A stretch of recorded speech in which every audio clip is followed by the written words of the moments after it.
കഴിഞ്ഞ ദിവസങ്ങളിലായിരുന്നല്ലോ പ്രേക്ഷകരെ ആവേശത്തിലാക്കിയ ഒരു റൂമർ അപ്ഡേറ്റ് പുറത്തു വന്നത്. റൂമർ അപ്ഡേറ്റ് എന്ന് പറയാൻ സാധിക്കില്ല, കാരണം മലയാളത്തിലെ പ്രധാനപ്പെട്ട സിനിമാ നിരീക്ഷകരൊക്കെ ഇത് ശരിവെക്കുന്ന രീതിയിൽ തന്നെയാണ് അഭിപ്രായപ്പെട്ടിരിക്കുന്നത്. പറഞ്ഞു വരുന്നത് നമ്മുടെ സ്വന്തം ലാലേട്ടനും ലിജോയും വീണ്ടും ഒന്നിക്കുന്ന കാര്യം തന്നെയാണ്. ലാലേട്ടനും LJPയും ആദ്യമായി ഒന്നിച്ച വാലിബൻ കഴിഞ്ഞ കൊല്ലം ആദ്യമാണല്ലോ റിലീസിനെത്തിയത്. വളരെ പ്രതീക്ഷയോടെ തിയേറ്ററുകളിലെത്തിയെങ്കിലും വാലിബന് നല്ല രീതിയിൽ ശോഭിക്കാനായില്ല. ആദ്യ തവണ ഇരുവരും ഒന്നിച്ചപ്പോൾ ചീറ്റിപ്പോയെങ്കിലും ഇത് രണ്ടാം തവണ അതിനെല്ലാം ചേർത്തുള്ള ഒരു മറുപടിയാണ് അടുത്ത സിനിമയെന്നാണ് റിപ്പോർട്ടുകൾ പുറത്തു വരുന്നത്. ലാലേട്ടൻ വീണ്ടും LJPയുടെ കൂടെ ഒന്നിക്കാൻ പോകുന്നു, അതൊരു ആക്ഷൻ സിനിമയാണ് എന്നുകൂടി കേട്ടപ്പോൾ ആരാധകർ വീണ്ടും ആവേശത്തിലാണ്.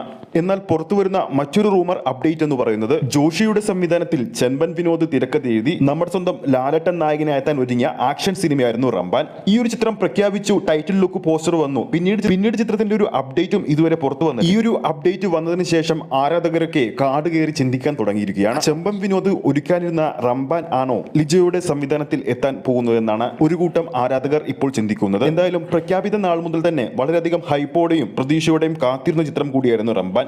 എന്തായാലും മികച്ചൊരു സംവിധായകന്റെയും തിരക്കഥാകൃത്തിന്റെയും കീഴിൽ ആ ഒരു ചിത്രം എത്തുകയാണെങ്കിൽ ആരാധകർക്ക് പ്രതീക്ഷിച്ചതുപോലെ കണക്ട് ആയാൽ ആ ചിത്രം ബോക്സ് ഓഫീസിൽ കത്തിക്കേറുമെന്ന കാഴ്ച തീർച്ച തന്നെയാണ്. 2025 തുടക്കം മുതൽ തന്നെ ആരാധകർക്ക് പ്രതീക്ഷയുള്ള സിനിമകളാണ് ലാലേട്ടൻ്റെതായി തിയേറ്ററുകളിൽ എത്താൻ പോകുന്നത്.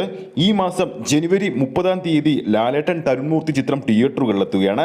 അതിനുശേഷം പൃഥ്വിരാജ് സുകുമാരൻ സംവിധാനം ചെയ്ത് മലയാളത്തിലെ ഏറ്റവും വലിയ ബിഗ് ബജറ്റ് ചിത്രമായ എമ്പുരാൻ തിയേറ്ററുകളിൽ എത്താൻ ഒരുങ്ങുകയാണ്. അങ്ങനെ ഒരു പിടി സിനിമകളുമായി ലാലേട്ടൻ ബോക്സ് ഓഫീസിൽ വാഴാൻ ഒരുങ്ങുകയാണ്. അങ്ങനെ ആരൊക്കെയാണ് ലാലേട്ടൻ LJP ചിത്രത്തിന് വേണ്ടി കാത്തിരിക്കുന്നു എന്ന് കൂടി താഴെ കമന്റ് ചെയ്യാൻ മറക്കരുത്. ഈ ഒരു വീഡിയോ ഇഷ്ടപ്പെട്ടിട്ടുണ്ടെങ്കിൽ വീഡിയോ ലൈക്ക് ചെയ്യാനും ചാനൽ സബ്സ്ക്രൈബ് ചെയ്യുന്ന കാര്യം കൂടി പരിഗണിക്കൂ. അടുത്തൊരു അപ്ഡേറ്റുമായി നമുക്ക് കാണാം.